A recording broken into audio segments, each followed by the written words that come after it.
Bonjour à tous et à toutes et bienvenue dans ce nouveau chapitre, donc dernier chapitre de la formation retrading.fr sur les bases. Merci d'avoir suivi la formation jusque-là. Et puis aujourd'hui, on va voir un chapitre qui va être un peu plus porté sur la personne, sur la psychologie. C'est un petit peu plus profond peut-être. Donc, au programme de la vidéo d'aujourd'hui, c'est très court. On va voir dans le premier temps, est-ce que vous le voulez vraiment? Est-ce que c'est vraiment ce que vous voulez faire? Ensuite, on verra comment définir ses objectifs, la peur de perdre, la peur du rejet, la peur d'être rejeté dans la société. Et en dernier point, on verra l'ouverture de l'esprit et la positivité. Donc en premier point, le voulez-vous vraiment? Donc le trading est un marathon, ce n'est pas un sprint, et toute votre méthodologie, votre psychologie, votre money management seront basés là-dessus. Donc j'aime bien cette métaphore parce que du coup, ça rappelle que voilà, le trading, ça doit être vu comme un investissement à long terme, comme un loisir, mais aussi comme un travail. Et c'est pas en l'espace d'un tout petit temps qu'on va devenir expérimenté, qu'on va devenir rentable sur les marchés, qu'on va gagner des milliers et des cents. Non, c'est pas vrai. Le trading, c'est voilà, il faut voir long terme, il faut être profitable à long terme, et pour ça, il faut être rigoureux pendant plusieurs années. Donc, considérer le trading comme une source de revenus rapide et constante est une grossière erreur, parce que voilà, il y a 80, voire même 100% des traders débutants qui perdent de l'argent sur les marchés au début. Même après, certaines personnes, voilà, quand ils sont expérimentés, leur source de revenus n'est pas constante. Malheureusement, le trading, voilà, il y a des hauts, il y a des bas. Donc, bien que voilà, quand on est expérimenté, on peut espérer une source de revenus plus ou moins constante. Je dis bien plus ou moins, ce n'est pas un salaire fixe qu'on va recevoir tous les mois. Il y a toujours une part d'incertitude dans le trading. Et puis voilà, ce n'est pas une source de revenus rapide dans tous les cas, ça c'est sûr. Même quand on soit expérimenté aux débutants, ce n'est pas une source de revenus rapide. Si on veut du loto, on va au casino. Ici, on est rigoureux, on suit un money management bien strict, et puis on aura une source de revenus lente, mais efficace quand on sera expérimenté. Donc, c'est en aucun cas rapide pour peu importe les personnes, peu importe l'expérience en trading. Donc, devenir trader doit être avant tout une passion et une envie de réussir, pas une nécessité financière. Il y a pas mal de gens, malheureusement, avec tout ce qu'ils voient sur les réseaux, voilà, ils se disent j'ai besoin d'argent, je vais investir mes économies durement gagnées dans le trading pour espérer devenir millionnaire. Et puis les gens, ils vendent du rêve sur les réseaux et puis ils pensent que voilà, en investissant 10 000 euros, ils vont devenir millionnaires. Ce n'est pas vrai du tout. Le trading, ça doit être, comme j'ai dit, une passion. Nous, on est tous passionnés. On passe notre temps à parler de trading, que ce soit au travail ou même à la maison. Moi, je parle de trading, ma famille, elle n'en peut plus. Voilà, ce n'est pas une nécessité financière pour se lancer dans le trading. Il ne faut pas avoir besoin d'argent et se dire putain, j'ai besoin d'argent, donc je vais rentrer dans le trading. Ce n'est pas comme ça. Ça doit marcher. Donc vous devez démontrer une rigueur absolue afin de résister à la tentation d'utiliser l'effet de levier. Et ça, on l'a dit encore une fois dans les chapitres précédents, l'effet de levier, ça peut être votre ami comme votre pire ennemi. Dans tous les cas, il faudra vraiment faire attention quand on l'utilise pour ne pas perdre des parties astronomiques de son capital, perdre 30, 50, 70%, voire 100% de son capital sur un seul trade. Donc maintenant, on va savoir comment définir ses objectifs. Donc pour réaliser vos objectifs, ça marche un peu pour tout dans la vie. En trading, c'est particulièrement le cas. On conseille de procéder de la manière suivante. Dans un premier temps, listez ce qui est le plus important à vos yeux et qui prendra le plus de temps à réaliser. En fait, vous fixez, vous écrivez sur un papier vos objectifs à court terme, moyen terme, long terme, avec un gros objectif à long terme, par exemple, devenir rentable sur les marchés d'ici 3 ans. Voilà. Donc, quand je dis de long terme, voilà, 3 ans, c'est pas mal déjà. Et définissez les étapes à franchir qui, à plus court terme, vous aideront à remplir votre objectif final. Donc, par exemple, quand je dis ça, c'est par exemple voilà, votre objectif hebdomadaire, ça sera de réaliser donc de A à Z un plan de trading. Donc, par exemple, vous analysez la paire le week-end, vous mettez en place votre plan d'intervention, vous arrivez à prendre votre plan d'intervention en temps réel sur les marchés, à ouvrir une position lorsque votre plan se réalise, et vous faites du profit et vous tenez jusqu'à la prise de bénéfice ou jusqu'à votre stop loss si le plan est un échec. Et ça, c'est un plan court terme. Qu'il soit en perte ou en gain, peu importe, vous avez réalisé votre plan court terme. Et donc, toutes ces étapes court terme vont vous aider à remplir votre plan long terme, votre plan global, donc de devenir trader rentable au bout de 3 ans. Donc, la peur de l'échec et la peur d'être rejeté en société.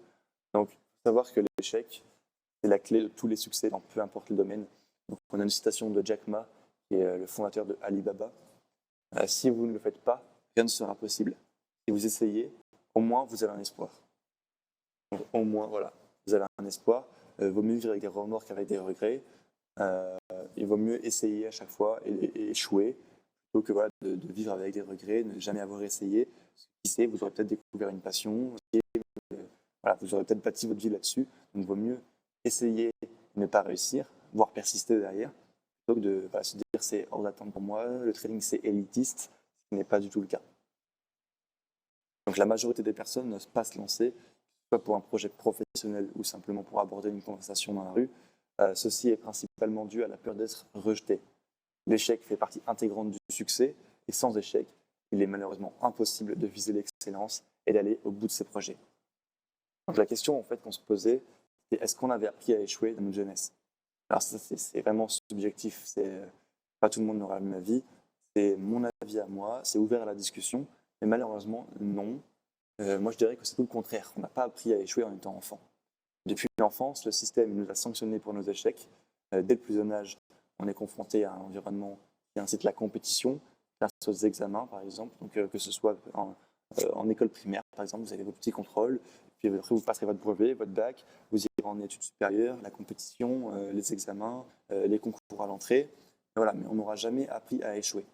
Tout ceci nous conditionne à éviter au plus possible l'échec et limite donc les prises de risques qui sont pourtant essentielles au succès. Combien d'entrepreneurs arriveront à se relever lors de leur premier échec? Sont-ils réellement conditionnés à endurer un échec? Là, c'est des questions qu'on se pose. C'est des questions que, voilà, malheureusement, si aujourd'hui, autant d'entrepreneurs n'arrivent pas à se relever de leur premier échec, c'est parce que pendant leur jeunesse, voilà, ils ont eu une idée, ils ont eu une très bonne idée parfois, et dès la première difficulté, ils n'ont pas pu se relever parce que voilà, ils n'ont pas appris à échouer avant, ils ne connaissent pas cette sensation-là, ils ne savent pas comment agir face à l'échec, et du coup, ils préfèrent abandonner. Et c'est malheureusement dans quoi on est un petit peu conditionné avec, par exemple, quand on va mal faire un devoir, on sera puni. Ça, c'est des choses voilà, qui nous font peur, la punition nous fait peur, et du coup nous empêche voilà, voilà, on a peur de l'échec et ça nous empêche d'avancer au final parce que l'échec, comme on l'a dit, c'est la clé du succès. Euh, c'est vraiment important d'apprendre à échouer pour, euh, pour réussir dans le domaine, et c'est valable dans tous les domaines. En trading, particulièrement, l'échec arrive très vite. Il y a des fois où voilà, pour voir un échec, il faudra attendre la fin de l'année. Par exemple, vous faites des études supérieures, vous faites toute votre année, à la fin, vous ratez vos examens, voilà, vous êtes recalé, vous aurez attendu 1 an pour un échec.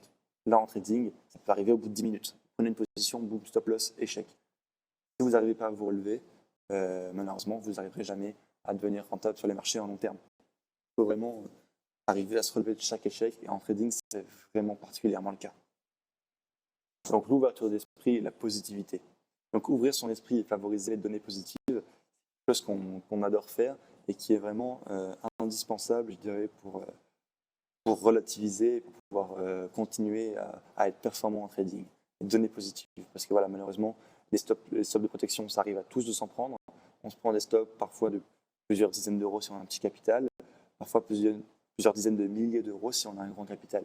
Et si on perd plusieurs dizaines de milliers d'euros, on est atteint et on rentre dans une spirale de négativité, notre performance elle est vraiment impactée négativement.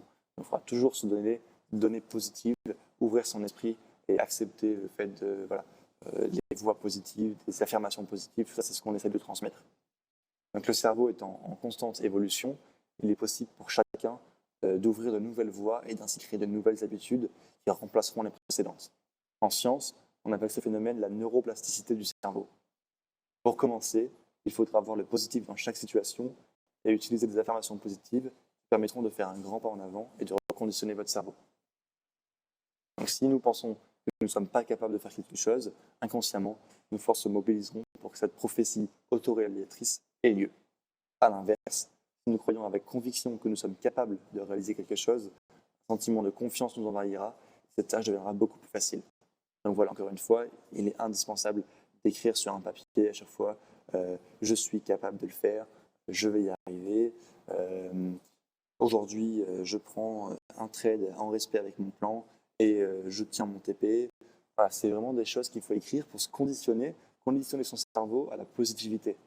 Parce que si vous prenez un stop loss, un deuxième, un troisième et vous n'avez pas de limite, donc vous ne respectez pas ce qu'on a dit dans la vidéo 4 de 3 limites par stop loss, 3 limites par jour en moyenne, voilà, vous rentrez dans une spirale infernale de négativité et vous allez perdre de plus en plus d'argent. Vous allez même risquer parfois 5-10 fois votre risque initial sur un seul trade. Et c'est vraiment c'est vraiment justement ce qui fait perdre de l'argent à beaucoup de traders individuels particuliers, c'est qu'ils ne sont pas assez positifs, ils n'ont pas la capacité à endurer l'échec. Donc certaines personnalités, telles que Mohamed Ali, répétaient toujours « I'm the greatest of all time ». Ça n'a rien à voir avec de l'arrogance ou de la prétention, mais bien au contraire. Il conditionnait juste son esprit en se motivant sans cesse, en ayant la profonde conviction qu'il était le meilleur. Et pourtant, il faut vous garantir qu'il faisait ça bien avant de le devenir. Donc il faut toujours, encore une fois, voilà, c'est un exemple que nous on fait, mais que entre guillemets, les stars dans le monde ont fait également. Je suis sûr que certains présidents font ça également au quotidien, pour voilà, se dire aujourd'hui je vais faire ça et ça. Surtout dans notre milieu où, dans le milieu de la formation, nous, de notre côté aussi, on a beaucoup de gens qui nous envoient des messages négatifs, même si heureusement on a des messages positifs. Mais il faut aussi relativiser, passer à autre chose sur les messages négatifs, faire des messages constructifs et se dire, voilà, si lui il n'aime pas ça, alors peut-être qu'il faudrait que je fasse ça, que j'améliore ça. Et c'est pour ça que voilà, aujourd'hui, je sais que moi personnellement, je suis trader, je ne suis pas non plus un professionnel dans tout ce qui est vidéo, vous l'aurez bien remarqué.